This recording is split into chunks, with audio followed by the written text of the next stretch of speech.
സുഹൃത്തുക്കളെ, ഇന്ന് സോഷ്യൽ മീഡിയയിൽ വലിയ ചർച്ചയായ കോക്രോച്ച് ജനതാ പാർട്ടി എന്ന സംഭവത്തെ നാം വെറും തമാശയായി കാണരുത്. അത് മീം സംസ്കാരമോ ഇൻസ്റ്റഗ്രാം ട്രെൻഡോ മാത്രമല്ല. അതിനു പിന്നിൽ ഇന്നത്തെ യുവതലമുറയുടെ വലിയ അസ്വസ്ഥതയും ഭയവും നിരാശയും ഒളിഞ്ഞിരിക്കുന്നു. നമ്മുടെ തലമുറ ഇന്ത്യയെ കണ്ടത് വേറൊരു രീതിയിലായിരുന്നു. 1990കളിലെ സാമ്പത്തിക തുറന്നുപോക്കിന് ശേഷം നഗരങ്ങൾ അവസരങ്ങളുടെ കേന്ദ്രങ്ങളായി മാറി. പഠിച്ചാൽ ജോലി കിട്ടും, ജീവിതം മെച്ചപ്പെടും എന്നൊരു പ്രതീക്ഷയുണ്ടായിരുന്നു. ഗ്രാമങ്ങളിൽ നിന്ന് കുട്ടികൾ എഞ്ചിനീയറിംഗ് കോളേജിലേക്കും IT കമ്പനികളിലേക്കും പോയത് ആ വിശ്വാസം കൊണ്ടായിരുന്നു. അന്നും ചൂഷണവും ദാരിദ്ര്യവും ഉണ്ടായിരുന്നു. ഒരുപക്ഷെ മുന്നോട്ട് പോകാം എന്ന പ്രതീക്ഷയും ഉണ്ടായിരുന്നു. തൊഴിലുറപ്പ് പോലുള്ള പദ്ധതികൾ ദരിദ്രരെ പൂർണ്ണമായി ഉപേക്ഷിക്കില്ല എന്നൊരു തോന്നലും സമൂഹത്തിലുണ്ടാക്കി. പക്ഷേ ഇന്നത്തെ ജെൻസി വളർന്നത് മറ്റൊരു ഇന്ത്യയിലാണ്.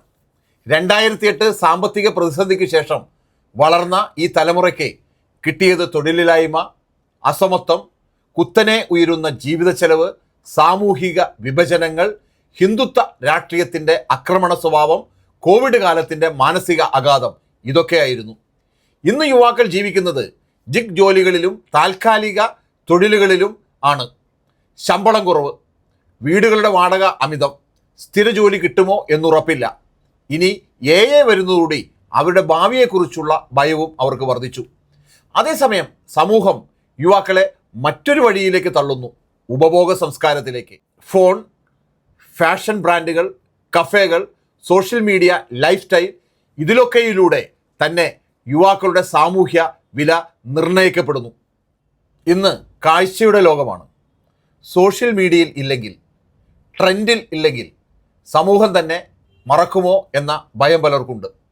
അതുകൊണ്ടാണ് ഇന്നത്തെ യുവാക്കൾ പലപ്പോഴും വിരുദ്ധതകളുടെ ഇടയിൽ ജീവിക്കുന്നത്. പരിസ്ഥിതി സംരക്ഷണം പറയുന്നവരാണ് ഫാസ്റ്റ് ഫാഷൻ ഉപയോഗിക്കുന്നത്. ക്യാപിറ്റലിസത്തെ വിമർശിക്കുന്നവരാണ് ഇൻഫ്ലുവൻസർ സംസ്കാരത്തെ പിന്തുടരുന്നത്.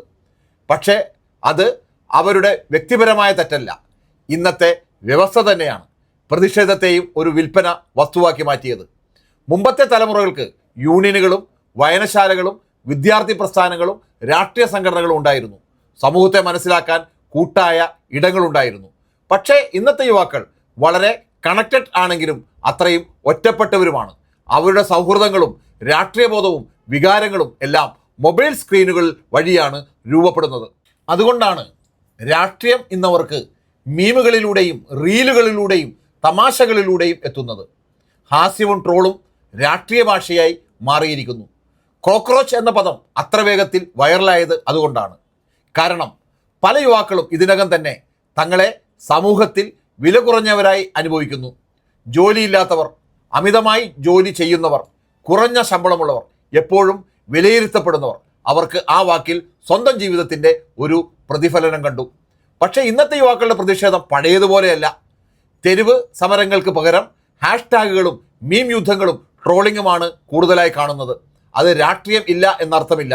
പ്രതിഷേധത്തിൻ്റെ ഭാഷ മാറിയെന്നതാണ്. അതേസമയം ഒരു അപകടവുമുണ്ട്. ട്രെൻഡുകൾ വളരെ വേഗം മാറുന്നു. ഇന്നത്തെ വൈറൽ വിഷയം നാളെ മറക്കപ്പെടും. അതുകൊണ്ട് തന്നെ യുവജനങ്ങളുടെ അസ്വസ്ഥതയെ വലതുപക്ഷ ശക്തികൾ എളുപ്പത്തിൽ പിടിച്ചെടുക്കുന്നു. ഹിന്ദുത്വ രാഷ്ട്രീയം, അതിശക്തമായ ദേശീയത, ഓൺലൈൻ യോദ്ധാ സംസ്കാരം ഇവ യുവാക്കൾക്കൊരു തിരിച്ചറിവും കൂട്ടായ്മയും നൽകുന്നു. സോഷ്യൽ മീഡിയ ആ വികാരങ്ങളെ കൂടുതൽ ശക്തിപ്പെടുത്തുന്നു. പ്രധാനമന്ത്രി നരേന്ദ്രമോദി ഈ സോഷ്യൽ മീഡിയ രാഷ്ട്രീയത്തിൻ്റെ ശക്തി വളരെ നേരത്തെ മനസ്സിലാക്കിയ ആളാണ്. യാത്രകൾ, ചടങ്ങുകൾ, പ്രസംഗങ്ങൾ, ദൃശ്യങ്ങൾ എല്ലാം ഒരു സ്ഥിര രാഷ്ട്രീയ പ്രകടനമായി മാറ്റിയിരിക്കുന്നു. എന്നാൽ ജെൻസിയെ നാം ചെറുതായി കാണരുത്. അവർ സ്ഥാപനങ്ങളുടെ കപടത തിരിച്ചറിയുന്നു, മാധ്യമങ്ങളുടെ പക്ഷാപാതം മനസ്സിലാക്കുന്നു, രാഷ്ട്രീയ നാടകങ്ങളെ ചോദ്യം ചെയ്യുന്നു. പക്ഷേ ചോദ്യം മാത്രം മതിയാകില്ല. സംഘടിതമായ ബോധവും സമരവുമാണ് ആവശ്യമായത്. മീമുകൾ കൊണ്ട് മാത്രം തൊഴിലില്ലായ്മയെ നേരിടാനാകുമോ? ട്രെൻഡുകൾ കൊണ്ട് മാത്രം ജാതി വിവേചനവും സ്ത്രീ പീഡനവും പരിസ്ഥിതി നാശവും അവസാനിപ്പിക്കാനാകുമോ? അൽഗോരിതം കൊണ്ട് മാത്രം ജനാധിപത്യത്തെ രക്ഷിക്കാനാവുമോ? ഇവയാണ് ഇന്നത്തെ വലിയ ചോദ്യങ്ങൾ. ഇന്ന് വിമത ശബ്ദങ്ങളെ anti national, urban Naxal, tool kit gang, cockroach എന്നിങ്ങനെ മുദ്രകുത്തുന്നു. അധികാരത്തെ ചോദ്യം ചെയ്യുന്നവരെ അപമാനിക്കുകയും ഒറ്റപ്പെടുത്തുകയും ചെയ്യുകയാണ് ലക്ഷ്യം. പക്ഷേ ചരിത്രം പഠിപ്പിക്കുന്നത് എന്താണ്?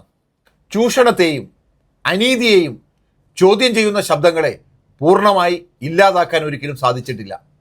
ഇന്നത്തെ യുവാക്കളുടെ ഉള്ളിൽ വലിയ ആശങ്കയുണ്ട്. ഭാവിയെക്കുറിച്ചുള്ള ഭയം, മാനസിക സമ്മർദ്ദം, ഒറ്റപ്പെടൽ, അനിശ്ചിതത്വം, ഈ വികാരങ്ങളെ പുരോഗമന രാഷ്ട്രീയം മനസ്സിലാക്കണം. യുവാക്കളെ ഉപദേശിക്കുന്നതല്ല വേണ്ടത്, അവരുടെ ഭാഷയിൽ, അവരുടെ ലോകത്തിൽ, അവരുടെ ആശങ്കകളോട് ചേർന്ന് സംസാരിക്കണം. കാരണം പ്രതീക്ഷയെ സംഘടനവൽക്കരിക്കാൻ നമുക്ക് കഴിഞ്ഞില്ലെങ്കിൽ ആ നിരാശ സ്ഥിരമായ വെറുപ്പും വിഭജനവുമായി മാറും. അതുകൊണ്ട് ഇന്നത്തെ വലിയ വെല്ലുവിളി എന്തെന്നാൽ മീമുകളിൽ നിന്ന് പ്രസ്ഥാനങ്ങളിലേക്കും ട്രെൻഡുകളിൽ നിന്ന് സംഘടിത രാഷ്ട്രീയത്തിലേക്കും നിരാശയിൽ നിന്ന് പ്രതീക്ഷയിലേക്കും യുവതലമുറയെ കൈപിടിച്ചുയർത്തുക എന്നതാണ് ഇന്നത്തെ ആവശ്യം.